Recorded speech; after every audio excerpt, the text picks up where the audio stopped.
اگه یه روز توی فرودگاه بودی و دیدی همه کسایی که اونجا دارن بهت لبخند میزنن، باید بدونی که وارد دنیای اشتباهی شدی. پس کارایی که میگم با دقت انجام بده. 1. لبخند بزن و تا وقتی از اونجا خارج نشدی این کار رو ادامه بده.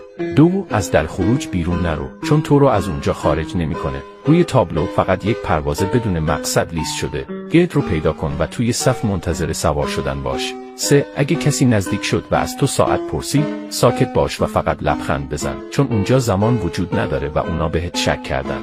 4. وقتی وارد هواپیما شدی و نشستی، کمربندت رو نبند، وگرنه دیگه هیچ وقت از اون صندلی بلند نمیشی. اگه مهماندار برات غذا آورد، اصلاً ازش نخور.